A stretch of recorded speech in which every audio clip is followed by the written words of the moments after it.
From YCP నేత, అదేవిధంగా మస్తాన్ రావు గారు అనలిస్ట్, అదేవిధంగా నరసింహారావు గారు సిపిఎం నేత. ఇక్కడ నా మొదటి ప్రశ్న నరసింహారావు గారితో మొదలెడతా. నేను 2014లో పార్లమెంట్ సాక్షిగా ప్రధానమంత్రి ప్రతిపక్షం ఇచ్చిన హామీలకు బాధ్యత ఎవరు వహిస్తారు, ఇక్కడ ఎవరు వహించాలి అనేటువంటిది మేజర్ క్వశ్చన్. సార్, ఆనాడు కాంగ్రెస్ పార్టీ అధికారంలో ఉంది, అప్పుడు చాలా క్లియర్గా చెప్పారు మేము ప్రత్యేక హోదా 5 ఏళ్ల పాటు ఇస్తాం ఏపీకి అనేటువంటి మాట. కానీ 2024 ఇది, ఇప్పటివరకు ప్రత్యేక హోదా కాదుగా కనీసం ప్రత్యేక ప్యాకేజ్ కూడా ఇచ్చినటువంటి దాఖలాలు లేవు ఏపీ విషయంలో. మీరేమంటారు సార్, మీ వ్యూ ఏంటి దీని మీద? సార్ నరసింహారావు గారు, మీరు మ్యూట్ లో ఉన్నారు సార్, అన్మ్యూట్ చేయరా? రైట్ రైట్, ఇప్పుడు వినిపిస్తుంది సార్, ఇప్పుడు వినిపిస్తుంది, మాట్లాడండి. ఓకే రైట్ సార్, మాట్లాడండి.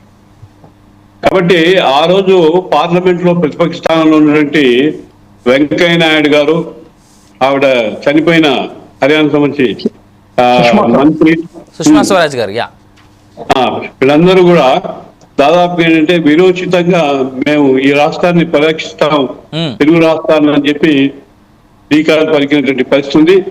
ఈరోజు వెంకయ్య నాయుడు గారు తెలుగు భాష కోసం మాట్లాడుతున్నారు తప్ప ఈ విభజన హామీని అమలు చేయించడంలో ఆయన ప్రభుత్వమే ఉన్నప్పటికీ కూడా ఆయన ఎలాంటి చొరవ ప్రదర్శించకపోవడం అనేది తీవ్రమైనటువంటి విషయం. ఎందుకంటే తెలుగు గురించి మాట్లాడి, తెలుగు రాష్ట్రాల గురించి మాట్లాడి, ప్రతిపక్షంలో ఆనాడు అనేకమైనటువంటి సమస్యలు వచ్చినప్పుడు ఇవాళ ఏంటంటే ఏం మాట్లాడకుండా నిమ్మక నీరేతుగా ఉన్నటువంటి పరిస్థితి ఉంది. ఇది ఏ విధంగా కూడా యాక్సెప్టబిలిటీ కాదు. ఇవాళ ప్రధానంగా బీజేపీ అధికారం ఉంది, అందుకని బీజేపీ అమలు చేయకపోవటం ఒక నేరం. ఆ విధంగా ఏంటంటే వాళ్ళు నేరస్తులుగా తెలుగు ప్రజలకి ఉంటారు. ఇప్పటికి కూడా అమలు చేయకుండా పోవడం అనేది ఒక విధంగా ఏంటంటే రాజ్యాంగ హక్కుల్ని, రాజ్యాంగం మేరకు విభజన జరిగిన దాన్ని అమలు చేయకుండా దాదాపు ఏంటంటే నిర్లిప్తంగా ఉన్నటువంటి పరిస్థితి. ఇది ఏ మాత్రం కూడా క్షమించడం కాదు. అయితే ఈరోజు తెలుగుదేశం అధికారంలో ఉంది, జనసేన కూడా అందులో భాగంగా ఉంది. మరి వాళ్ళు తెలుగు రాష్ట్ర ప్రయోజనాల కోసమే ఆ విధంగా గతంలో జగన్ చేసిన వాటిని అన్నింటినీ మేము తిరిగి పునరుద్ధరిస్తాం అన్నారు. మరి మీ ప్రభుత్వాలు ఉన్నప్పుడు ఆ విభజన హామీని అమలు చేయించడంలో మీ పాత్ర ఏమిటి? మీరు ఒత్తిడి చేశారా? మీరు ప్రత్యక్షంగా పాల్గొన్నారా? ఫీల్డ్ లో ఉన్నారా? లేక ప్రజల్ని సమీకరిస్తారా? ఇలాంటి విషయాలు ఏమీ కూడా పట్టించకుండా దాంతో మాకు సంబంధం లేనట్టుగా ఇవాళ వ్యవహరిస్తున్నటువంటి పరిస్థితి బీజేపీ ఉంది. బీజేపీతో అలైసుకున్నటువంటి పార్టీలు అన్ఫార్చునేట్ రాష్ట్ర ప్రయోజనాల కోసం అవసరమైతే ఆ మేరకు అందరినీ కలుపుకుని ఒత్తిడి చేయాల్సిన అవసరం ఉంది. అలాంటి ఒత్తిడి చేయకపోవడం కూడా ఇది కూడా ఏంటంటే తీవ్ర నిర్లక్ష్యం. ప్రజలంటే గతంలో చెప్తారు, ప్రజలంటే దేవుడు ఎన్టీ రామారావు గారు చెప్పారు, చంద్రబాబు నాయుడు గారు చెప్పాలి.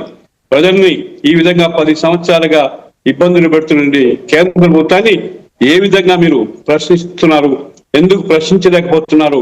అవసరమే ఎందుకు అందరినీ కలుపుకుని ఈ రాష్ట్ర విభజన వాటన్నిటిని అమలు చేయించడం చొరవ ప్రదర్శించాలి. తెలంగాణ రాష్ట్రం కూడా అమలుగా నష్టపోయిన పరిస్థితుంది. ఇప్పటికీ విభజన హామీని అమలు చేయకపోవడం వల్ల ఆంధ్రప్రదేశ్ కి ఎలాంటి పరిస్థితుల్లో కుడి ఎడమగా తెలంగాణకు కూడా ఉంది. ఉదాహరణకు కాజీపేటలో కోచ్ ఫ్యాక్టరీ అన్నారు, అదేవిధంగా ఖమ్మంలో స్టీల్ ప్లాంట్ అన్నారు. అనేకమైన ఏవి కూడా ఈరోజు మాట్లాడటం లేదు. అసలు విభజన హామీల కోసం బీజేపీ ఎలాంటి చర్య కూరుకుపోవడం అనేది తీవ్రమైనది. ఇది మరొకసారి ప్రజల్ని మోసం చేస్తున్నారు కాబట్టి ప్రజలే నడుము బిగించాల్సిన అవసరం ఉంటుంది అనేది మేము భావిస్తున్నాం. మా మేరకు మేము దానికోసం చేసే ఎలాంటి కార్యక్రమం సంసిద్ధంగా ఉన్నామని తెలియజేస్తున్నాం. మనం ఒకసారి లక్ష్మణరావు గారు, అంటే ఈ గ్యాప్ లో